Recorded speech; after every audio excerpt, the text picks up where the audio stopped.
might be few disturbing scenes in this video. If you feel such as, you can reframe this video and discontinue as well.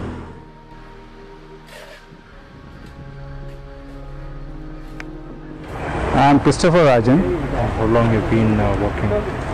So this from last year July 2020, we formed the team. When we started this, it was July, yeah. So how do you exactly coordinate? We had last year we had 4 zones. One is RR zone, one is our South Bengali zone, one is East West, and another is Yelahanka zone. Last year we made 475 burials, below 500. So last year it was not so horrible. Per day we used to get maximum 3 or 4 burials. Four burials per day. Per day. So what is the death rate right now? To this year is very heavy. From April 30th. This year we have done, this year from January to till now, we have done 950 tells, can we say. First of all, they should have made a preparation for this. So now this out of hand, now they are trying to control it. Let's see how far they will do it. If it comes under control, well and good. So what is the number per day? So it is per day, increasing. 10 days back we had per day 25 to 30 only Christians 25 in one zone. So if we take entire zone, Bangalore, maybe 50 plus. Now it comes below 30. How the number which is represented from the government, the death rate if we calculate, the positive cases if we calculate, is that really true or something are they hiding it? Actually, per day how many? Seeing a lot of cases. How many deaths coming? How many BBMP are telling? That if we calculate. How many BBMP are telling per day? Per day it is from Karnataka if we calculate 500 per day valuation. Entire Karnataka. According to me, in Bangalore itself only will take more than 300 per day. More than 300 per day. From your experience, what are you talking? Yeah, you should have gone for cremation places and all. You can see the queues. So what exactly you're telling is like government is hiding? Maybe where the mistake is happening, either through government or through BBMP. Exactly, we can't tell it.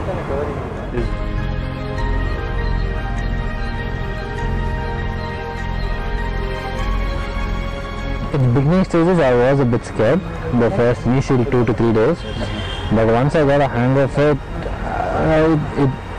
it made me stronger. What is that one point which made you stronger? Once we had gone to a person's house, a deceased person's house, and then I saw that the family was reluctant. Her own daughter didn't want to come and see the face. They had left her in the room, and when we asked them, do you want to come and see the face, she said, no, you can just take her. So this is when we thought that, parents who give birth to us and take care of us, even when we are old, they still take care of us. But then when we're left to die by their own by their own children, it's bad. And that's when we thought that we can fill that place.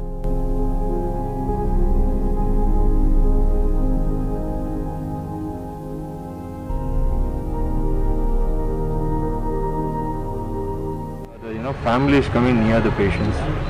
Depends, not all families come in. So there was this one incident, where the daughter and the grandchildren, they themselves didn't want to come. They didn't even want to see the face. And even to the burial, it was only the volunteers who took forward, who did all the last rites. So such things, we find that it is the need of the hour that we have to, as social responsible students, we have to step out and do things like this.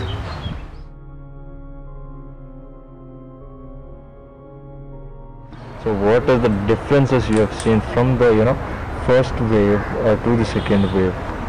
So the first wave, when it got started, people were not knowing how to handle this, the dead body which has been affected from COVID-19.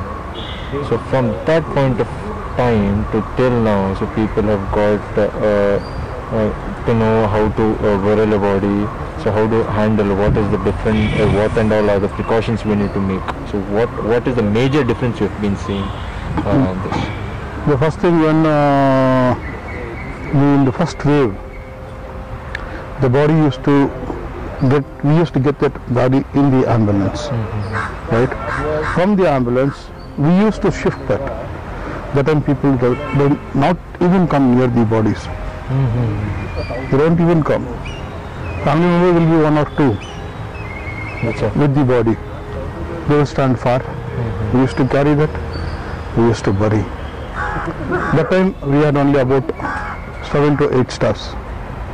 The team has grown day by day. Day by day. Now just like Matthew.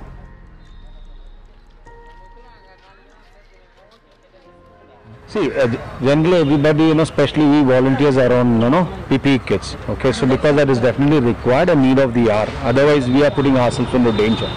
So, as a family, but family, you don't need to come with the entire PPE kit. Okay, if you have a double mask and if you have a gloves, that will suffice. However, some people panic. Out of panic and fear, they come with the PPE kit. Perfectly fine. But again, how do you dispose them? Very unfortunate to see that if you walk around, you'll find a lot of PPE kits, masks and gloves just thrown because they are not sensitive to the environment. So if you could balance that, that would be a great thing, because at the end of the day, we need to learn to live with the nature.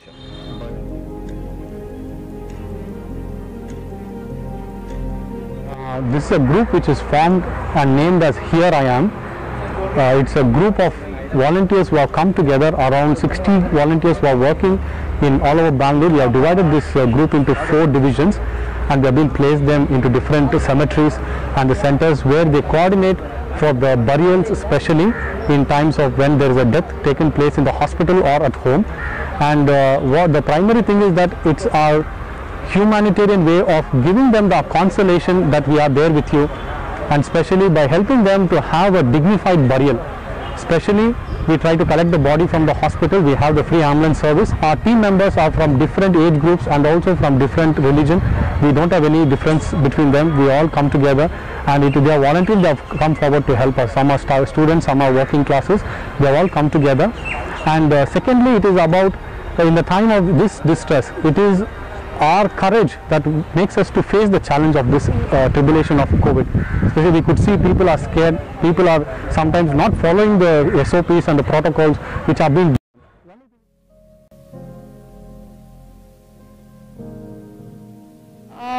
Just be positive and don't give up hope. Yeah.